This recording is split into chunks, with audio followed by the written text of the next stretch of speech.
জয় মা বলো, জয় গুরুদেব। নমস্কার, অ্যাস্ট্রো বিআরএসে সকলকে স্বাগত জানাই। আমি সুরজিৎ। আজ আলোচনা করব বক্রী শনিদেবের প্রভাব কোন কোন রাশিতে কী রকম পড়বে সেই নিয়ে। তো আজকে আলোচনা করব বৃষ রাশি নিয়ে, এবং বৃষ রাশিতে বক্রী শনিদেবের কীরকম প্রভাব পড়তে চলেছে সেই নিয়ে আলোচনা করব। শুরুতেই বলবো, এই আলোচনা আপনাদের 40 থেকে 50 ভাগ ফলিত হবে।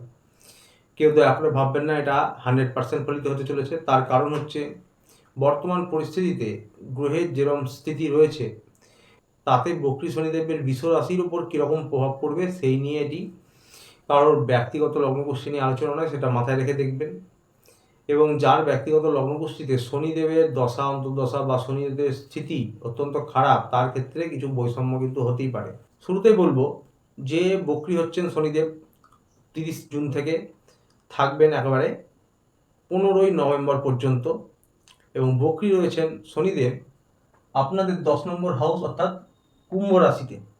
এবং এই বক্রী শনিদেবের প্রভাব কুম্ভ রাশিতে উনি রয়েছেন সক্ষেত্রে, এবং 9 নম্বর যে আপনাদের ভাগ্যস্থান রয়েছে সেই ভাগ্যস্থানেও কিন্তু উনি ফলাফল বা প্রভাব ফেলবেন। তো 10 নম্বর হাউস আপনাদের কর্মস্থান এবং 9 নম্বর হাউস আপনাদের ভাগ্যস্থান। শনিদেবের দুটি রাশি সক্ষেত্র, কুম্ভ রাশি এবং মকর রাশি। তো কর্ম এবং ভাগ্যস্থানে নিজের ঘরকে শনিদেব খারাপ করবেন না, এবং বক্রী গ্রহ কিন্তু প্রভাবশালী হন, তাই শনিদেবেরও কিন্তু প্রভাব বাড়বে, যার ফলে আপনারা কিন্তু কর্মে ও ভাগ্যে সফলতা পাবেন, ভালো এবং শুভ ফল পাবেন শনিদেবের। তার জন্য আপনাদের কিন্তু পরিশ্রম করতে হবে। শনিদেব পরিশ্রমের দেবতা এবং তামসিক গ্রহ বলে মনে করা হয়, ক্রূর গ্রহ একটু, যেমন মঙ্গল, শনি, রাহু, কেতু, এই সমস্ত গ্রহগুলি। এবং সাত্ত্বিক গ্রহ দেবগুরু বৃহস্পতি, শুক্র, যেমন চন্দ্রমা, বুধ ইত্যাদি। তো বক্রী অবস্থায় সকল গ্রহেরই একটু প্রভাব বাড়ে, অর্থাৎ পাওয়ারফুল হয়ে যায়। তো যেমন বৃহস্পতি, শুক্র এরা ভালো প্রভাব দেন, বুধ, চন্দ্রমা, তেমনি ক্রূর গ্রহ যারা রাহু, মঙ্গল, কেতু এবং শনিদেব, তারা কিন্তু তাদের মতন করে তাদের তামসিক গ্রহ বলে মনে করা হয়, এবং তাদের সেই অনুযায়ী তারা একটু ফলাফল দিয়ে থাকেন। তো শনিদেবের ক্ষেত্রে বলবো, শনিদেব ন্যায়ের দেবতা, পরিশ্রম অত্যন্ত বেশি পছন্দ করেন। তো সুতরাং শনিদেবের ঢাইয়া হোক বা সাড়ে হোক, বক্রী দশা হোক, সব ক্ষেত্রে আপনি যেমন কর্ম করে এসেছেন বা বর্তমানে সেই সময়ে যেমন কর্ম করছেন সেই অনুযায়ী কিন্তু আপনাকে ফলাফল দেবেন। তো সুতরাং ভালো কর্ম করে এসে থাকলে বা ভালো কর্ম করতে থাকলে তার ফল কিন্তু শনিদেব ভালোই দেন, এইটা খেয়াল রাখতে হবে। তাই এই নিয়ে কোনো বিশেষ মাথা ব্যথার কারণ নেই। এখানে শনিদেব আপনাদের 10 নম্বর হাউস থেকে আপনাদের 12 নম্বর হাউসে 3 নম্বর দৃষ্টি দিচ্ছে, প্রথম দৃষ্টি। তো 12 নম্বর হাউসে দৃষ্টি দিচ্ছে মানেই বিদেশজনিত বা দূরস্থানজনিত কোনো কাজে সফলতা হতে পারে। এবং যাদের ব্যক্তিগত লগ্নকুষ্ঠীতে শনির দশা বা শনির স্থিতি খারাপ, তাদের ক্ষেত্রে কিন্তু বাধা আসতে পারে বা সফলতা নাও আসতে পারে। বাকিদের জন্য বলবো, বিদেশজনিত বা দূরস্থানজনিত কোনো কাজে সফলতা হতে পারে। যদি কোনো পুরনো বা অনেক আগে থেকে ট্রাই করছিলেন, সফলতা পাচ্ছেন না, কিন্তু এই সময়কালে এই জুন থেকে নভেম্বরের মধ্যে আপনারা কিন্তু বিদেশজনিত বা দূরস্থানজনিত পড়াশোনার জন্য হোক বা আপনাদের জব পরিবর্তন হোক বা যে কোনো বিষয়ে কিন্তু সফলতা পেতে পারেন। এবং আপনাদের কিন্তু শত্রু বৃদ্ধি হতে পারে, প্রতিযোগীরা মাথা চাড়া দিতে পারে, আপনাদের যারা বিরোধী তারা কিন্তু মাথা চাড়া দিতে পারে, পুরনো কোনো আটকে থাকা কাজের সমস্যা মিটতে পারে। এবং যারা কাজ পরিবর্তন করতে চাইছিলেন, জব পরিবর্তন করতে চাইছিলেন, অনেক আগে থেকে চেষ্টা করছিলেন, তাদের ক্ষেত্রে কিন্তু সেই চেষ্টায় সফলতা পেতে পারেন তারা কর্ম পরিবর্তনের জন্য। তবে যা করবেন বুঝে শুনে খুব ভালোভাবে সিদ্ধান্ত নিয়ে এই সময়কালের মধ্যে তবেই এগোবেন। যারা পুরনো কোনো আইনি সমস্যায় চলেছেন এখনো পর্যন্ত, তাদের কিন্তু পুরনো কোনো আইনি জটিলতা মিটতে পারে। শত্রু বৃদ্ধি হলেও পুরনো কোনো আইনি জটিলতা মিটতে পারে। এবং আপনারা যারা তন্ত্র মন্ত্র জ্যোতিষ নিয়ে পড়াশোনা করছেন, তাদের কিন্তু এই সময়টা ভালো যাবে, কারণ তন্ত্র মন্ত্র জ্যোতিষ বা আধ্যাত্মিকতায় আপনাদের ঝোঁক বাড়বে, পড়াশোনায় মন বসবে, ইচ্ছে জাগবে। উচ্চশিক্ষায় অন্যান্যদের জন্য বলবো, উচ্চশিক্ষায় কিন্তু বাধা প্রাপ্তি হতে পারে, টুকটাক বাধা বা সমস্যা হতে পারে এই সময়কালের মধ্যে। যারা প্রেমিক প্রেমিকা রয়েছেন, যারা বা রিলেশনশিপে রয়েছেন, তাদের ক্ষেত্রে বলবো আপনাদের কিন্তু পুরনো প্রেম ফিরে আসতে পারে, বা যারা নতুন করে প্রেমে পড়তে চাইছেন তাদেরও কিন্তু নতুন করে সঙ্গী সাথী জীবনে আসতে পারে। তবে মুডি এই সময়কালের মধ্যে মুডি থাকবেন, ইগো সমস্যা হতে পারে, বা হঠাৎ হঠাৎ রেগে যাওয়া, মুড চেঞ্জ হওয়া, রোম্যান্সের মধ্যে পুরনো কথা টেনে নিয়ে এসে, পুরনো দুঃখ কষ্টের কথা টেনে নিয়ে এসে মন খারাপ করা, বা সেই কারণে রোম্যান্টিকতা কমে যাওয়া, এই সমস্তগুলো হতে পারে। বন্ধুরা, শনিদেবের কিন্তু দ্বিতীয় দৃষ্টি রয়েছে, আর 7 নম্বর দৃষ্টি আপনাদের 4 নম্বর হাউসে, এবং 4 নম্বর হাউসে দৃষ্টি মানেই আপনাদের কিন্তু বাড়ি পরিবর্তন হতে পারে, বাড়ি পরিবর্তন বা জায়গা পরিবর্তন হতে পারে। পরিবারের যারা সদস্য রয়েছে তাদের বা আপনাদের নিজেদের মধ্যেও অলসতা দেখা দিতে পারে, কর্মে অলসতা আসতে পারে, এবং আপনাদের বাড়ির যারা বড় রয়েছে, যারা বড় সদস্য রয়েছে, পরিবারের যারা গার্জিয়ান রয়েছে, তাদের সঙ্গে কিন্তু পুরো এই জুন থেকে নভেম্বর পর্যন্ত মাঝে মাঝেই মনোমালিন্য বা বচসা এই সমস্ত হতে পারে। পিতার সঙ্গে মতবিরোধ হতে পারে কখনো কখনো, বা পিতার স্বাস্থ্যের টুকটাক সমস্যা হতে পারে। পরিবারের যে সদস্যরা রয়েছেন, বয়স্ক সদস্য, এবং আপনাদের নিজেদেরও কোমরের থেকে নিচের অংশ, হাড়ে গাঁটে ব্যথা হতে পারে, এবং আপনাদের কিন্তু বুকজনিত কোনো সমস্যা বা বুক রিলেটেড যে কোনো সমস্যা হতে পারে, অথবা পরিবারের সদস্যদের সঙ্গে মানসিক দূরত্ব হতে পারে।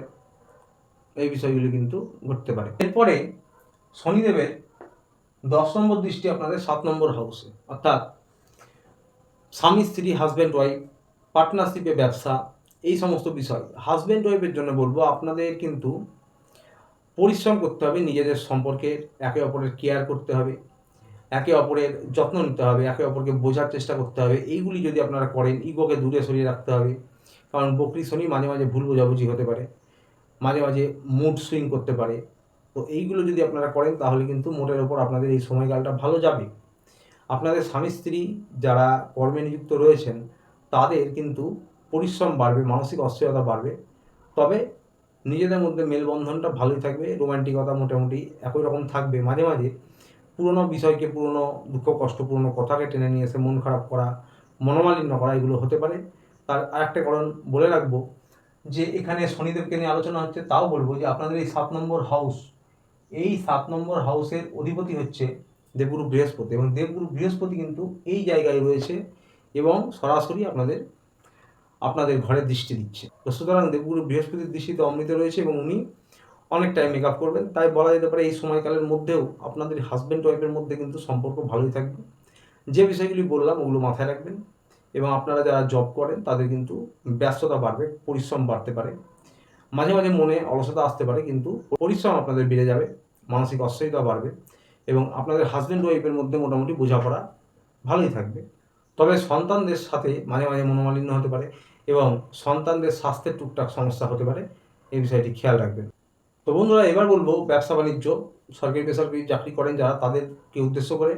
আপনাদের আগেই বললাম 10 নম্বর এবং 9 নম্বর হাউসের অধিপতি শনিদেব নিজে 10 নম্বর হাউসে বকরি হয়েছেন, 9 নম্বর হাউসেরও ফলাফল দেবেন, এবং নিজের ঘরকে খারাপ করবেন না, ভাগ্যের সাথ পাবেন 65%।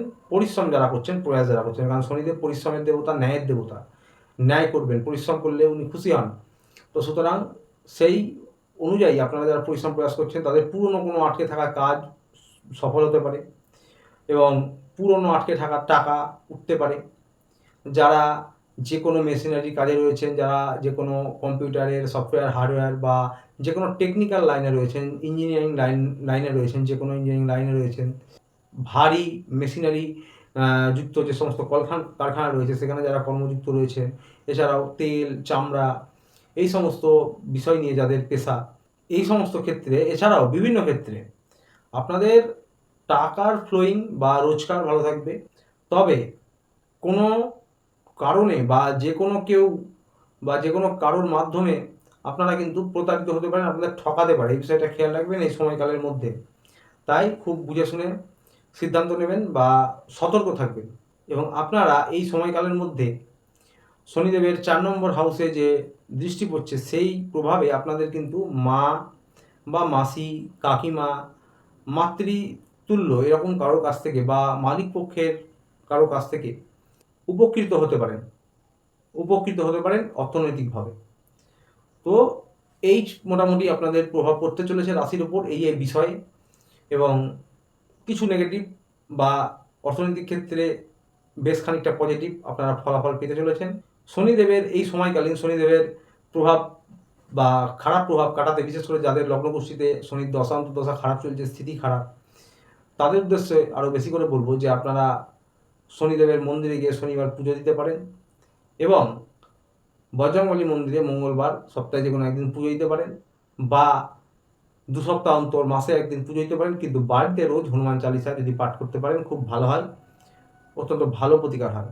বাড়ির ছাদে বা উঠোনে এলাকায় যদি কালো কাক থাকে, প্রত্যহ তাকে কিছু খাবার খাওয়াতে পারেন, খুব ভালো প্রতিকার হবে।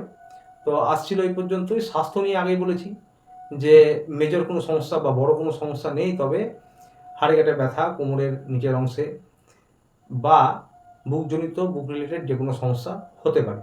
তো ভিডিওটি যদি ভালো লাগে চ্যানেলটি অবশ্যই লাইক সাবস্ক্রাইব করে পাশে থাকবেন। দেখা হচ্ছে আবার পরের ভিডিওতে। ততদিনে ভালো থাকবেন, সুস্থ থাকবেন। নমস্কার।